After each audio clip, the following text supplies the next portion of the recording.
And my grandfather was a tough old dude. He served in Germany during World War II, came back home, married my grandmother, built his own house, and raised 5 kids in it, including my dad. Now he had to work 2 jobs to support the family, as well as live off the land, had a farm, had to raise honeybees, had to do all sorts of stuff. He could fix anything you wanted him to fix, because he had to, out of necessity. That's just what he had to do. Now he had to have a tough truck to make that happen, and that's what I'm sitting in right now. This was his daily driver, before he sold it nearly 40 years ago. This is a 1970 GMC 1-ton, and I bought it back. I finally got to bring it back to the family, and what I want to do is see if we can make it run. So stick around to the end of the video, watch us bring this thing home after all this time.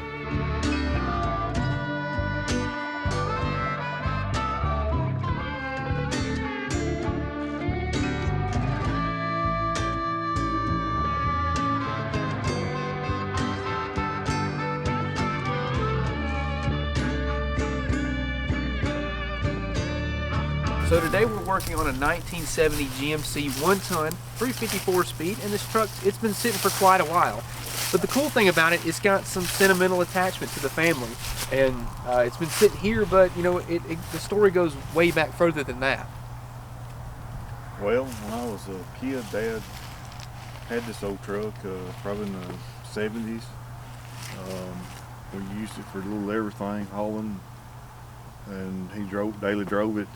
But I remember one particular story during the gas crunch.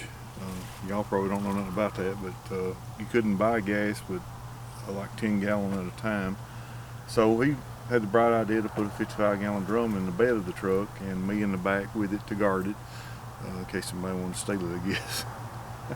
But you get in trouble for that nowadays. But we rode around all Saturday and filled up the 55-gallon drum and the tank behind the truck where he'd have enough gas to drive for a few weeks. So we'd siphon it out in case any shortages happened. So really fun to drive, especially when he wasn't looking.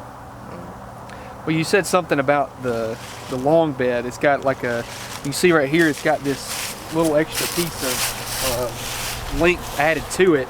And this is, from what I understand, called the Longhorn Edition. And you said that there was a refrigeration unit in it when y'all bought it? When we got it in the family, it had a refrigeration unit on it. I guess all produce or meat or something, I don't know, and they decommissioned it. And when we acquired it, it had that unit still on it, so we had to take it off. But that's one of the first things I noticed as a kid, was the extension in the bed.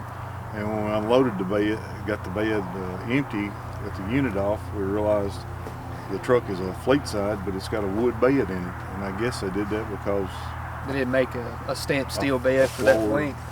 I don't know. I've never seen another one, but right. Kind of cool. So it's 8.5 foot. Right. Well, it's a really solid truck. I mean, it's not as bad as you would expect for a truck sitting this long. I mean, you check out inside. We had a little bit of rust here in this rocker, but nothing too bad. It looks like a bag of feed or something that was in there, and eventually over time it just spilt and kind of rotted out that rocker. But you know, from what we can tell, it looks pretty good inside. I mean, it's got the original white on the doors, and I guess what he was planning on doing was making kind of a restoration at one point. He was wanting to fix the truck up. You can kind of see where he shaved the mirrors off of it, primed it, sanded on it. So I think if we can get this thing to run and drive, we might actually paint this thing, make a sweet old shop truck out of it. I think that'd be pretty cool.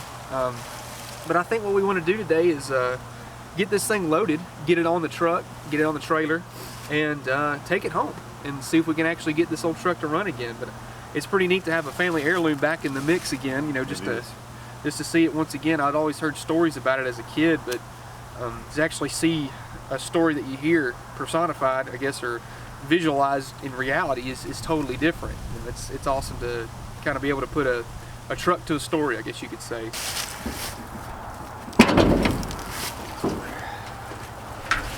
So it's a small block. You think it was a 305 or 350? It had a 350 in it when Dad had it.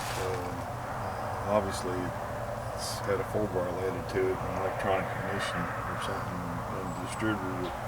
I think he did.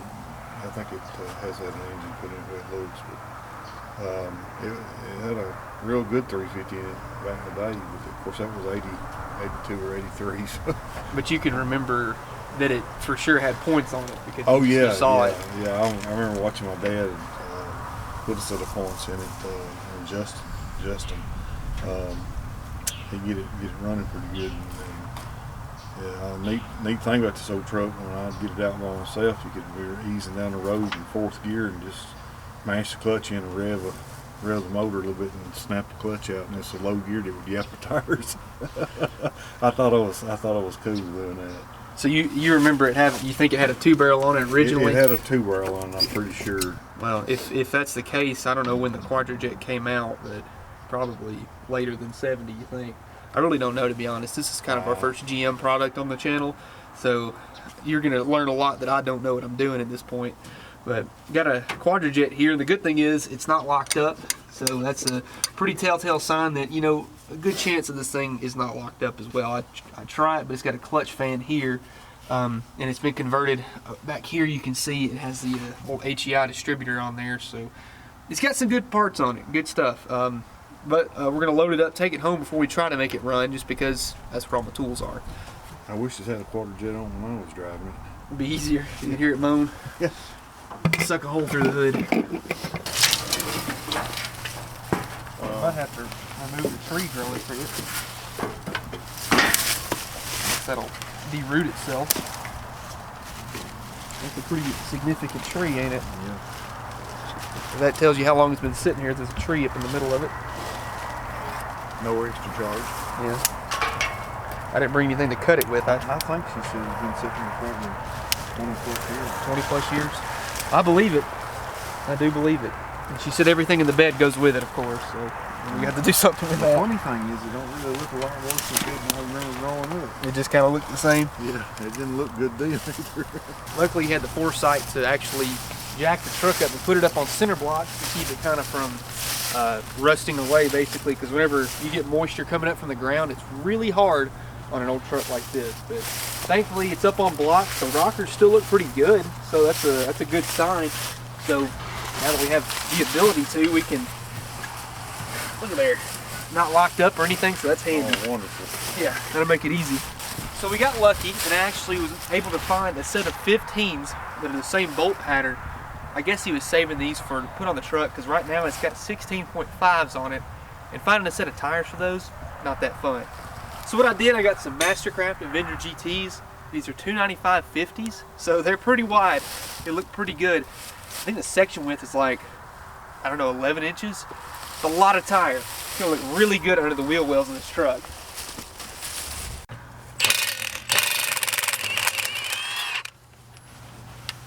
One of 300. Okay.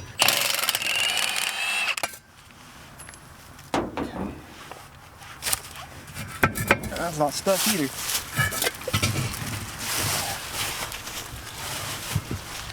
That ain't Hollywood TV magic either, is it? Some tiny little drums, ain't it? Yeah. There's a little comparison of what we had and what we're going to. Yeah, I mean, it's more better. It ain't flat. Yeah. Could be worse. The 15.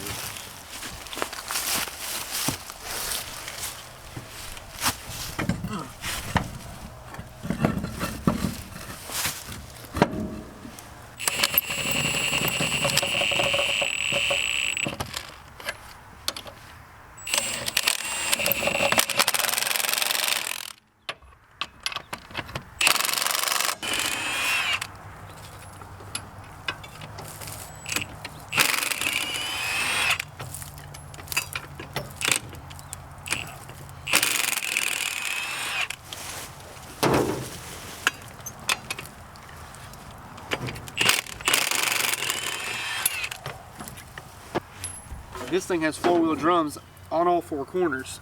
So that means we run the chance of having stuck wheels.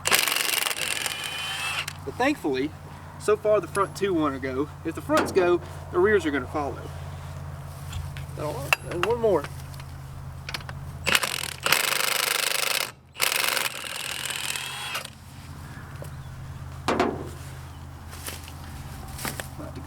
Oh, there we go. That one was still some, well, no, it wasn't. I thought it was holding there. It's submerged in the ground. Look how much the tire was stretched to get that on there. That's a 950 15 On a 10-inch one. on a 10-inch. Is it a 10? Or is it a, well, that's probably a 10. But that tread width, man, it's pretty small. Somebody needs a can of ether, didn't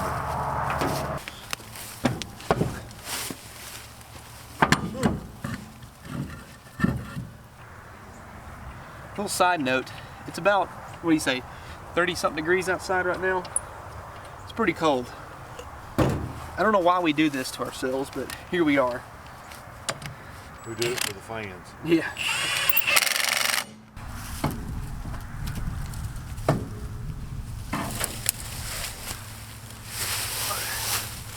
Wow. Well, it's sitting on the ground on its own suspension for the first time in a long time. Those tires look pretty good on it, don't it? Look how much they stick out. Moves up and down. It's right on the edge of the wheel well there.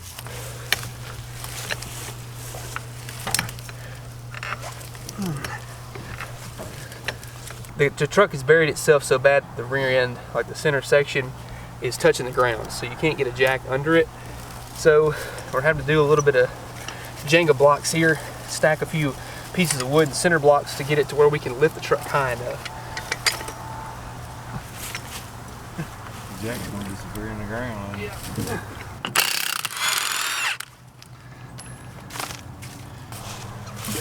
There we go, perfect. That's going to be real fun to take those brakes apart. Look how skinny the brake shoes are. Oh, that ain't gonna work.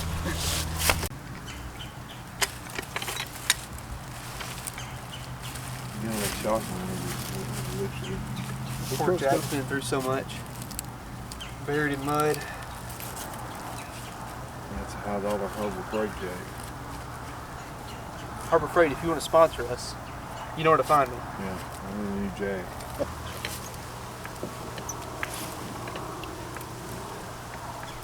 I don't know about that. What do you think? I don't like it at all.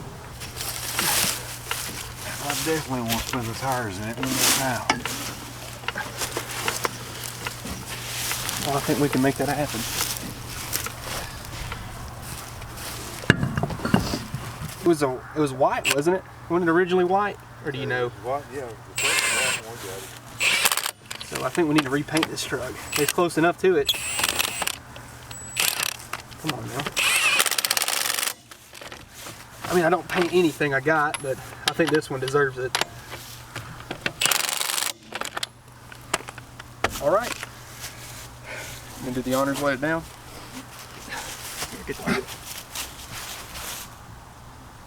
Here we go. 3. Thanks so far. I think it's cool. Did it look this good back in the day? Well, it might have looked a little better, but you know, it's aged better than I have. But it's cool. It's not a super rare truck or a road runner or Superbird or nothing like that, but it's cool. Everybody can have fun with whatever they got hold of. I think they'll have some fun with this truck. I think it'll be a good tow truck, shop truck, And it's ours. burnout truck. Let's do it. We got to do something about this tree. I feel like that's going to be a problem. Yeah, I got a pocket knife. I don't know if I can break it in half.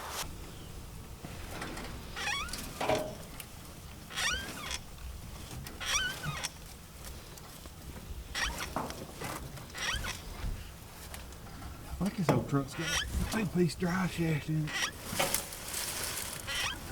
I can't tell.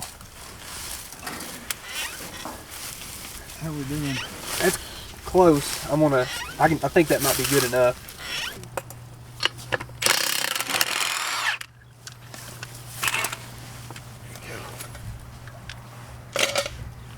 I'm afraid the rears are stuck. Ooh, I heard water in that one. Oh yeah, those aren't moving.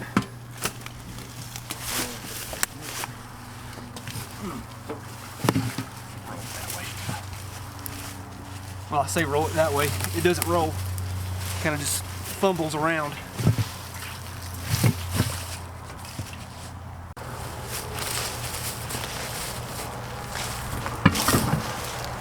Oh yeah.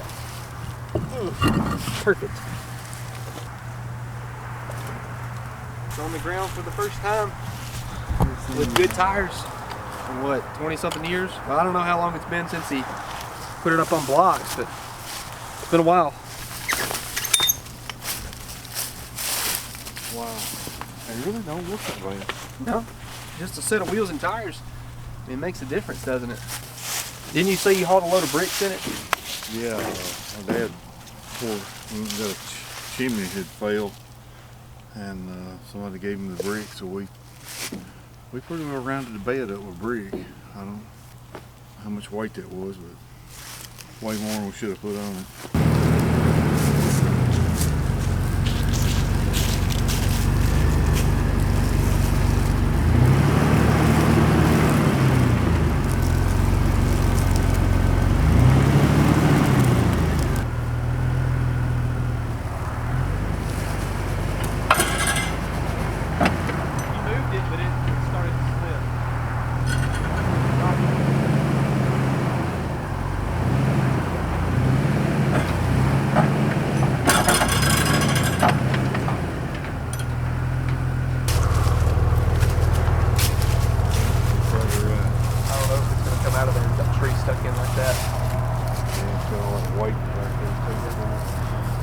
This thing's loaded down with a bunch of trash in it, and the back wheels are pretty much non-existently moving. Come back bearing tools. Oh, let me get out of the way. See if I can get low here. Go over here.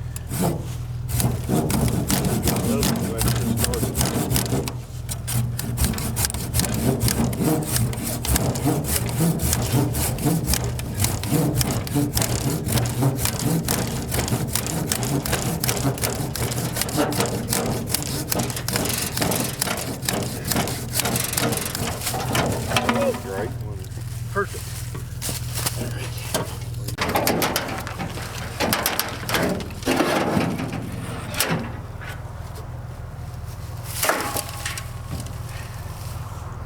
Pretty good at gardening.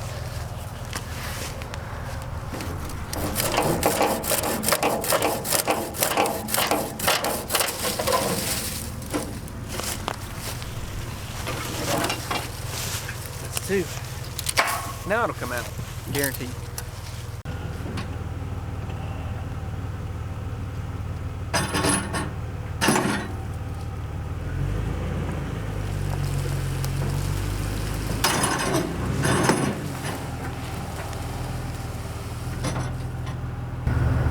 I think it'd be easier if we come in this way, cut it like facing this angle here, and I can back the truck up to it. Try that. So we got 3 wheels unlocked, but this back one doesn't want to, so we're going to try and pull it this direction now and get it straightened up with the trailer.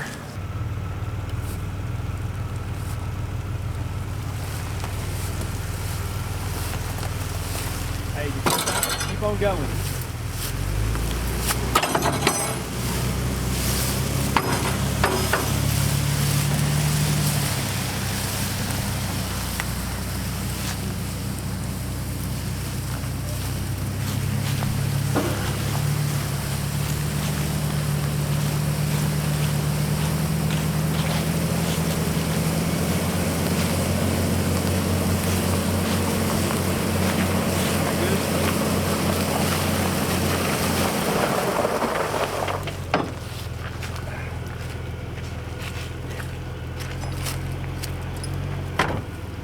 Sorry about your yard. No. Both the rears didn't move at all.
So we're going to do a little combination here, a little bit of dish soap and some water. That's going to slick it up real good, make it to where we can hopefully slide these rear tires without having any issues.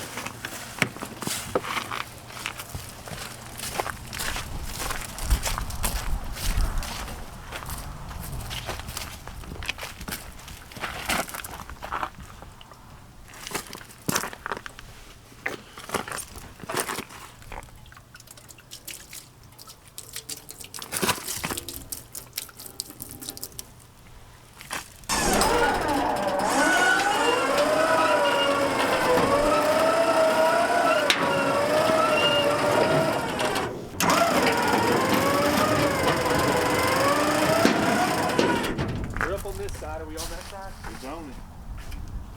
It don't look pretty. I wouldn't look at it. I need a cover.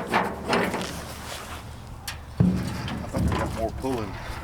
I have more runway there. Whoa. I think you pulled it off the side. Well, I can do this. Straighten it up. Just be careful.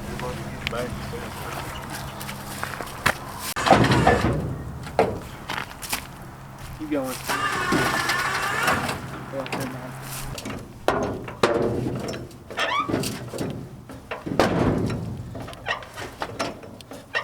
There we go. See if you can pull it over. Okay. We're on it now.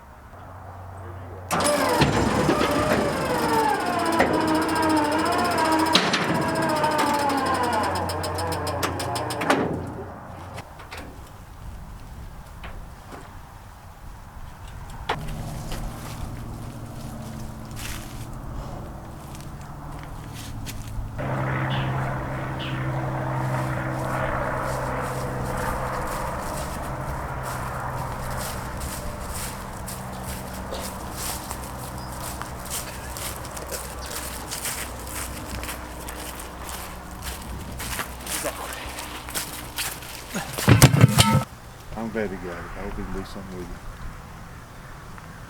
It's like an old friend.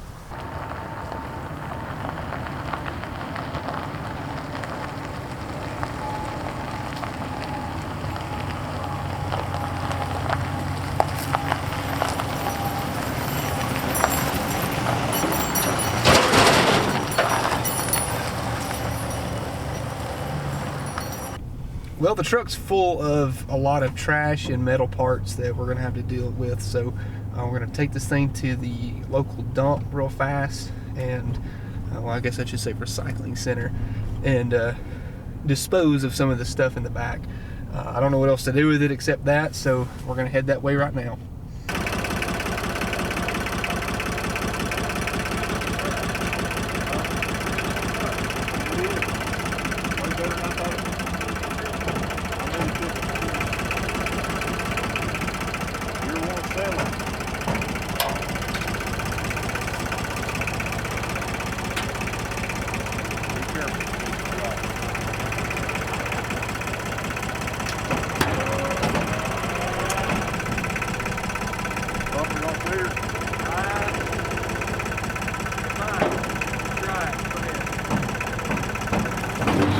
So now that we have the truck home, I want to see if we can make it run. Now, I have pretty good hopes about the old small block in here because you really can't kill a Chevrolet.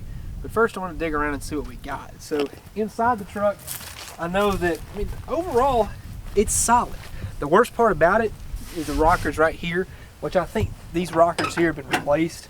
So you can see this is the worst rust that we have in the entire truck. So I really can't complain about that. What happened here, there's a bag of feed that was laying here and it got busted open and it just covered everything, and I think that was the culprit. But these rockers were added in after the fact, so I think it wouldn't be too hard to just cut those back out, put some new ones in it. And at some point it's had like a S10 steering wheel, looks like, or a later model Chevy truck. This door does not like to open, but it did that time. So one of the door panels, just check out how beautiful those are. That beautiful blue GM metallic. I mean, you can't beat that. And inside here, we've got, of course, the old cassette tapes and the ZZ Top Eliminator. You can't not have that. We've got some old TSX7 Pioneer speakers. Got 2 of those under the seat. And inside here we had some paperwork, looks like. You can see there's the original color for the interior as well. That's, oh wow. Is that like, this is like the options that the truck came with. We'll have to try and it's got like ammeter, gauge, blue vinyl trim. That's pretty cool. And then inside here, just some paperwork. Looks like it's been attacked by some rats. That old, that old pipe. Unfortunately, there's just not a whole lot left in here. So, hate to see that, but at least the glove box liner is still intact. We'll throw that back in there to keep it from blowing away. We might look at that later. The old cassette player, heat, and that's about it. But that's all you really need. Okay, so this is how long the truck's been sitting. I believe that right there is the wheel tax. So what that tells us is this thing was last registered in January of 1995. So it's safe to assume this truck's been off the road since then. So 26 years at that point, going on what, 27 right now. So been off the road for a while, but I'm amazed by how nice the truck really is. I mean, that rocker is pretty good. It's not as rusty down here. It's still got some spots, but I mean, overall the bedside, it's not beat up. Looks like that he was starting like sand on it to get it to paint. And of course, with the extended bed, they put a wood floor in it, so it still has all the strips in it. We cleaned out everything out of the back of the truck, and it looks so much better now. I mean, it really kind of gives you an idea of how nice the truck is. So at this point, what I want to do is make this thing run. I want to drive it out of here. I really want to see Dad's face whenever we pull this thing up to the house. So that's kind of my goal right now. We can't do that until we at least unlock one wheel, but we can at least make it run today. So let's go ahead and do that. And under the hood we determined, we believe it's a 350 Chevrolet. It is obviously a small block. Don't know if it's the original engine or not, but what I want to do is do a couple things just to check and see what we've got going on. Now, Dad says that he believes that this was a 2-barrel from the factory. It's got a quadrajet on it, so if this is an intake swap, carburetor swap, don't really know. But the good news is we've got an HEI distributor, so that should be fairly easy to get going. Nothing fancy up front. We've got an alternator down here. We've got a power steering pump down here, so not a whole lot of options. I'll tell you what's really cool though, power brakes. That's not something you really see, at least I don't think you would see very often on a truck like this. But we've got to get over here and get this old battery out of here. See if we can unhook it. These terminals are dug in there. Oh man, that's bad. Okay. Well, we'll do a couple things. Let's check for fluids, get a hot battery, a little bit of gas, and go from there. I don't know if you can tell, but I'm really cold. Oh. Okay. Well, that'll do it. That's one way to take your battery cables off. Oh. Okay. I've never seen it before. This one's okay. We might have to go get a new battery cable in, but I'm gonna try it. Maybe I can get some vice grips or something and just clamp it back down. There we go.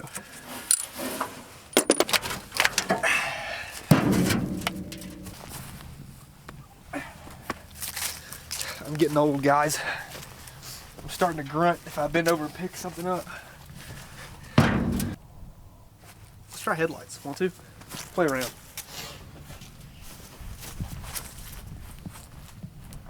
Tell me if you see anything come on. You ready? Headlights? Let's see what we got. Ooh, we got high beams on this side, but nothing over there. Let me try. I bet you the dimmer switch is shot. Yeah, it's rusted. But look at this. We had a light right here. come on, the turn signal at least. So that's working. See if we have any lights in the back. No. Which is okay. I mean, it could very well be a blown bulb. We've seen that many, many times. Or the wiring could be completely gone. We've got a light up here as well. That's a pretty good sign. So I'm going to check for oil and make sure that we actually have some in here. And it is above capacity, so that's a good sign. Can't really smell it because I'm really congested because of how cold it is right now. But it's safe enough to at least start, and we'll change it once if this thing actually runs. And I would try to make sure it's not stuck. And typically you can do that, but the problem is we've got a clutch fan. And you can see this clutch, it just kind of does whatever it feels like.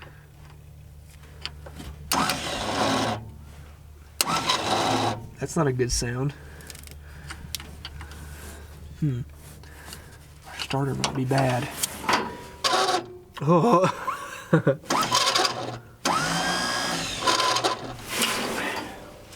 Let's go find a large stick and hit it.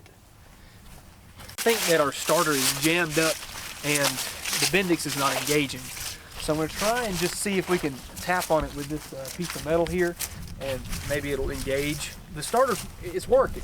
It doesn't get any power from the ignition switch, but I can cross it over and get power from the battery terminal over to the starter, at least positive terminal. But I'm going to try and tap on it with this. If that doesn't fix it, might have to get a starter for it.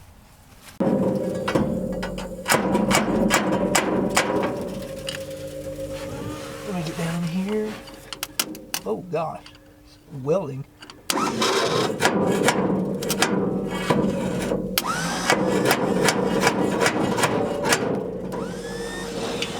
I think she's done for. Well, that kind of sucks. You know it? I was a little bit worried that the starter could not be working because the engine is stuck. Watch the crank pulley way down there at the very bottom whenever I spin over the alternator. Ready? Oh, shoot, it just did it. It'll make me a liar. See that? That thing's spinning over. It moved enough to make me feel at least a little bit more confident in our abilities here. I was a little bit worried, but like I said, guys, can't kill a GM.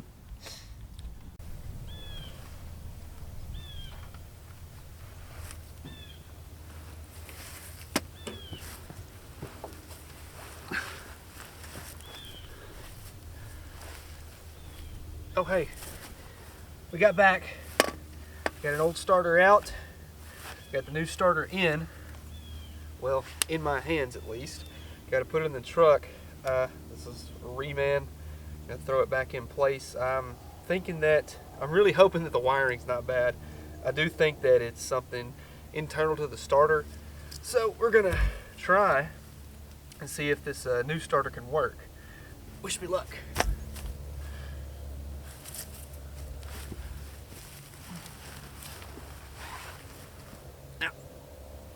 I'll be honest with you, I really wish I knew more about these old GM vehicles. I just don't know a whole lot.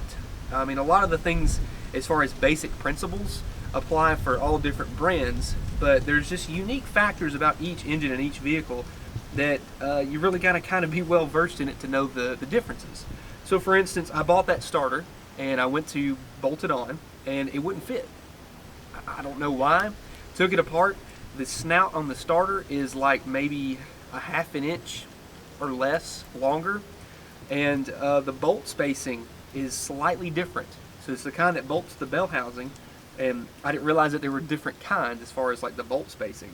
I tried for probably an hour laying under here to bolt that starter up, and I could only get one bolt started and the other two just wouldn't do it. So I went to put the old one back in, bench tested it to make sure that it did work. The problem that I was having when I crossed it over, I was going from the hot post directly to the starter motor. So the Bendix wasn't engaging because I didn't have the ignition post basically crossing over and closing up the circuit to engage the Bendix as well as spin the starter. So all I was doing was spinning the starter.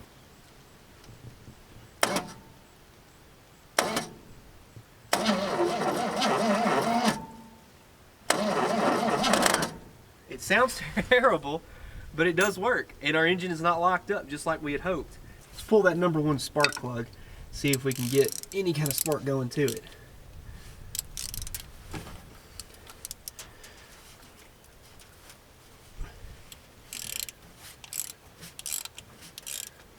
Wow, wow, wow, okay.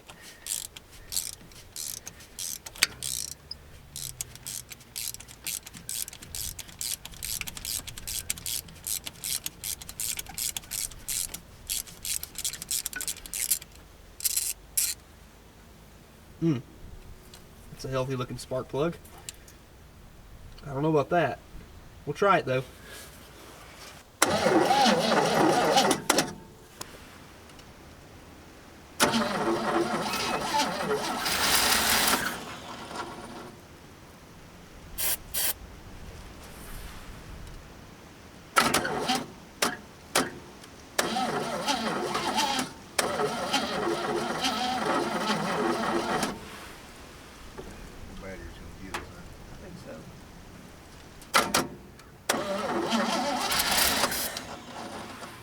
Let's try and get some fuel to it, I guess.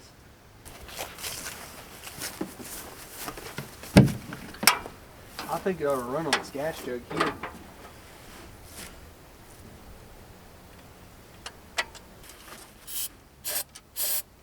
Ready? Yeah. Truck's not.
If you know a thing or two about carburetors, or at least can read a book, I'm sure you've heard about the mighty spread bore. Now what this is a quadrajet, and it's called a spread bore because the front barrels are narrow, they're real small, and the back barrels are really wide in comparison, so they call it a spread bore.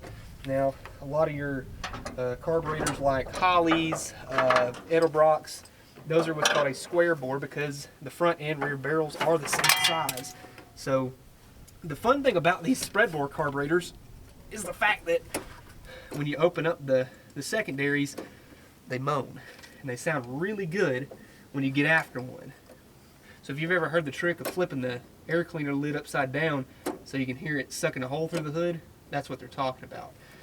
GM was real prominent with these quadrajets. Mopars had thermoquads.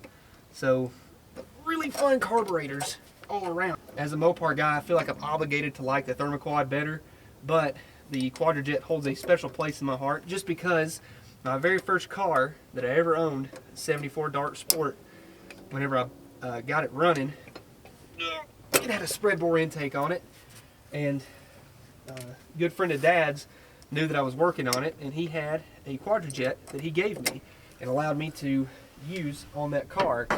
So I mean, I was mean to it, and when I say that I heard the secondaries open, I did.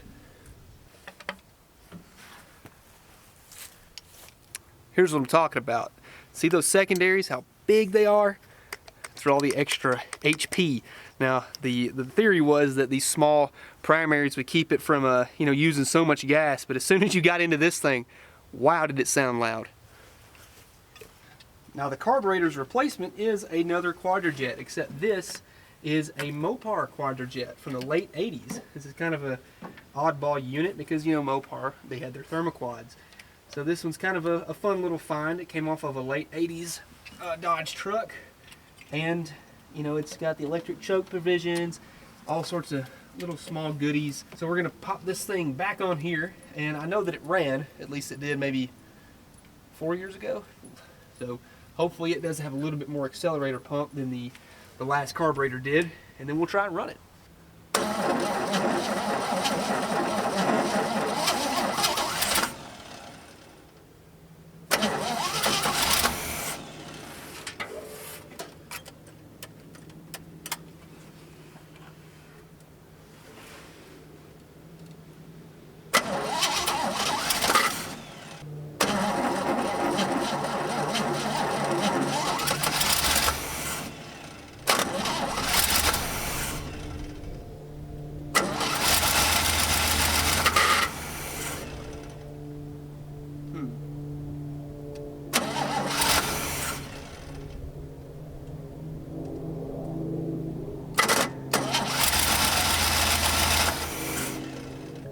Well, that's weird. It'll run as long as I keep the key turned on, so it'll sit there and idle, but it just won't stay running. So I'm wondering if it's less a carburetor issue and maybe an ignition problem.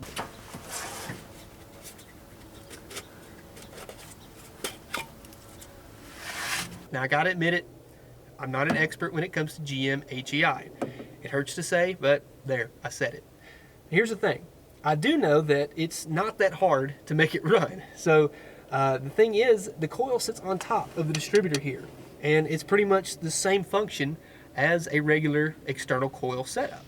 So you do have to have a ground, and you have to have a 12-volt positive on the other side.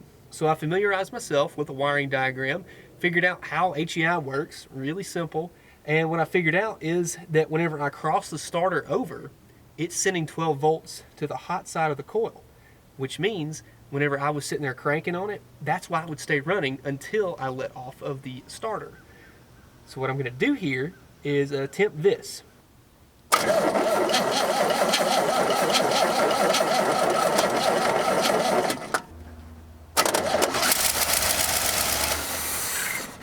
Okay, so I made it stop whenever I let off of that. So what's happening is whatever wire is down there, one of them goes directly to the HEI distributor. Because at that point, whenever I was actually sending 12 volts to the distributor, it's still engaging the starter. But when I let off, it stops. So that's our problem. We need to run a jumper wire to the distributor itself and disconnect this wire here. So I'm kind of wondering if that's why it was actually parked in the first place. I've officially found the wire that powers the HEI. As soon as I start to crank it, I'm going to send 12 volts with the power probe to that wire. Now we're going to try it.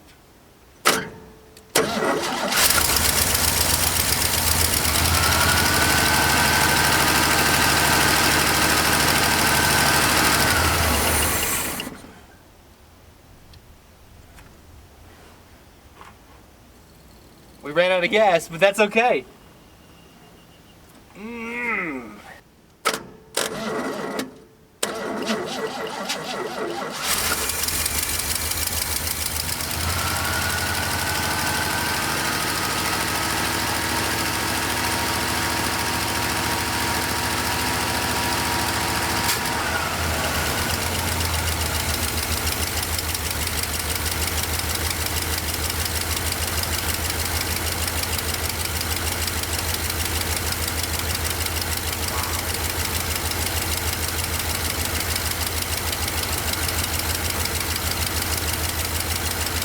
I'm going to turn off the power probe.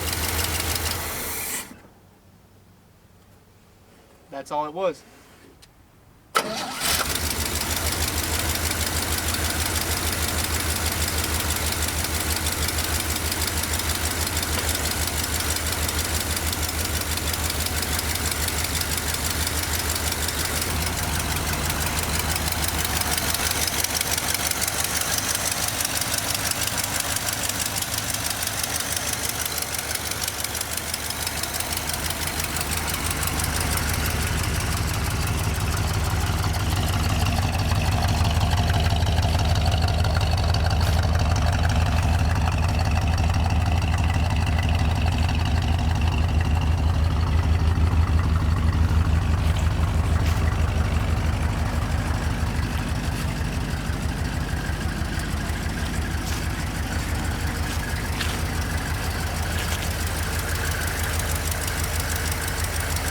Well, I'm having a bit of a hard time not smiling after that one. That was pretty cool.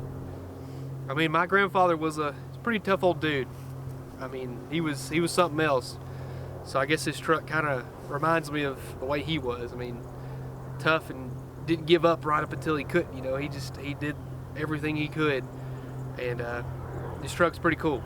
I mean, to see this thing come back after not running for who knows how long, it's awesome. You know, it's pretty cool. I'm ready to see this thing back on the road again, and that's what I want to do. I legit want to make this truck a good truck. I want to drive it and use it just like my grandfather did, just like my dad did, and see it back on the road. So I don't know.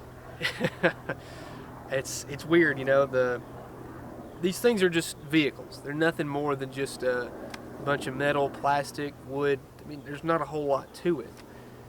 But whenever you start throwing in the history of something, you know, the things that remind you of what they mean, and combine that with, you know, spending time with friends and family, I mean, it doesn't get any better than that. That's what all these vehicles are for, is the memories that you make working on them. I mean, I wouldn't buy this truck if it wasn't for the history of it. I mean, it's still a nice truck, but the fact that my grandfather owned it, and the fact that my dad told that story of filling up that 55-gallon drum, you know, when the gas crisis hit, it's kind of weird. You know, it's really cool to, like I said, put a truck to a story, because my dad, he's so good at telling stories. He loves to tell stories of, like, growing up and what it was like and cars that he had, and very rarely do I get to see a car that's associated with that.